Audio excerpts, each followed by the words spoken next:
আসসালামু আলাইকুম প্রিয় ফুটবল ফ্যান্স। থমাস ডলি কি আসিয়ান টুর্নামেন্ট থেকে পালাচ্ছেন নাকি তিনি ভয় পাচ্ছেন এই টুর্নামেন্টে অংশগ্রহণ করার জন্য?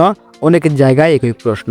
তো আজকের ভিডিওতে আমরা একেবারে ক্লিয়ার করব থমাস ডলির কি যোগ্যতা রয়েছে, সাফ কিংবা আসিয়ান কাপ খেলার মতো যোগ্যতা কি তার রয়েছে নাকি তার কোনো যোগ্যতা নেই এইসব টুর্নামেন্টে অংশগ্রহণ করার জন্য।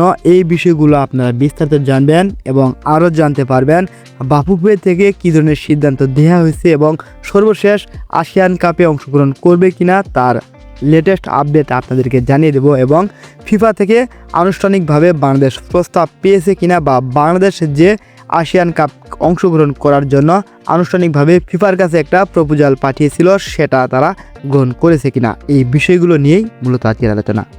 প্রথমে বলে নেই, ডলির কোচিং ক্যারিয়ার দেখলে দেখা যায় আসিয়ান মঞ্চ তার কাছে নতুন কিছু নয়। এর আগে দুইবার আসিয়ান টুর্নামেন্টে অংশ নিয়েছেন, কোচ হিসেবে সেমিফাইনালেও গিয়েছেন এবং ফাইনালের স্বাদ গ্রহণ করেছেন। আসিয়ানের একটি দলকে ঘিরে এশিয়ান কাপ কোয়ালিফায়ারের যাত্রাও পাড়ি দিয়েছিলেন তিনি। আসিয়ান পর্যায়ে মান ও প্রতিযোগিতা সম্পর্কে থমাস ডলি থেকে ভালো খুব কম মানুষই জানেন। অর্থাৎ এখন আমরা বুঝতে পারলাম থমাস ডলি আসিয়ান কাপের জন্য দক্ষ একজন কোচ। তার এইসব টুর্নামেন্টে খেলার কিংবা লড়াই করার দক্ষতা এবং সামর্থ্য দুটাই রয়েছে। তবে নেই শুধু আমাদের জাতীয় দলের কোয়ালিটি এবং কোয়ান্টিটি। তাহলে স্বাভাবিকভাবে প্রশ্ন এসে যায়, আসিয়ান অঞ্চলে এত অভিজ্ঞতা থাকা সত্ত্বেও কেন কনফিডেন্ট পার্টনার থমাস ডলি? এই উত্তর খুঁজতে গিয়ে ফুটে আসে আমাদের ঘরোয়া লিগের ফুটবলের দুর্ব্যবস্থার দৃশ্য।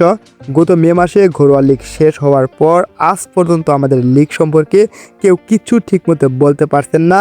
অনেক ক্লাব ট্রান্সফার ব্যান খেয়ে বসে আছে। কোনো প্রিসিজন তো দূরে থাক, দীর্ঘদিন থেকে প্লেয়াররা খেলাধুলার বাইরে থাকার পরেও ক্লাবগুলো নিজেদের প্লেয়ারকে ডেকে ক্যাম্প শুরু করছেন না। ইভেন প্লেয়ারগুলো জাতীয় দলের জন্য ছেড়ে দিব সেটাও দিচ্ছেন না। জাতীয় দলের প্লেয়াররা গ্রামগঞ্জে খেপ খেলে বেড়াচ্ছেন, আন্তর্জাতিক ম্যাচে খেলার মতো ফিটনেস হারিয়ে বসছেন এবং আন্তর্জাতিক ম্যাচে ফিটনেস ফিরিয়ে পেতে হলে অন্তত 4 কিংবা 5 সপ্তাহের ক্যাম্প প্রয়োজন। যদিও ক্লাবগুলো এই লিগকে সামনে রেখে তাদের প্লেয়ারকে ক্যাম্পের জন্য দিবে না, নিজেরা কবে শুরু করবেন সেটাও ঠিকমতো জানা নেই। এরকম জগা খিচুড়ি অবস্থা যে কোনো কোচেরই দলের ফিটনেস নিয়ে উদ্বিগ্ন থাকাটাই খুবই স্বাভাবিক। আর এখানে এই কোচ চিন্তা ভাবনায় পড়ে গেছেন তিনি কি আসিয়ানে অংশগ্রহণ করবেন নাকি করবেন না, কেননা ক্লাবগুলো এখনও তাদের প্লেয়ার দিচ্ছে না। আর আসিয়ান কাপের মতো গুরুত্বপূর্ণ একটা টুর্নামেন্টে অংশগ্রহণ করতে হলে অবশ্যই বেশি কিছুদিন টানা ক্যাম্প চালিয়ে যেতে হবে। নিজেদের ঘরের মাঠে অনুশীলনের মাধ্যমে নিজেদের দুর্বল পয়েন্টগুলো এবং শক্তিমত্তার দিকগুলো খুঁটিয়ে বের করে আনতে হবে।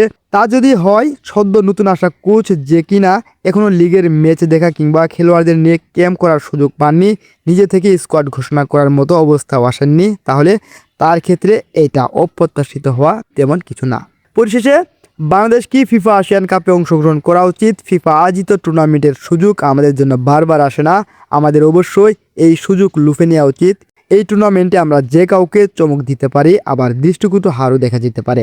বাস্তবতাকে মাথায় রেখে প্রত্যাশার পারদ ছাড়া এই টুর্নামেন্টে আন্ডারডগ হিসাবে আমাদের খেলতে যাওয়া উচিত। ডলি আন্ডারডগ হিসেবে এশিয়ান কাপের চ্যালেঞ্জ নিতে প্রস্তুত। তবে বাফুফেকে থমাস ডলির উদ্যোগের কথা মাথায় রেখে খেলোয়াড়দের ম্যাচ ফিটনেস ফিরে পাওয়ার জন্য প্রয়োজনীয় উদ্যোগ নেওয়া উচিত। কিন্তু আমাদের বাফুফে হাতে চুরি পরে এখনও সাজুগুজু করে বাফুফেতেই বসে রয়েছে।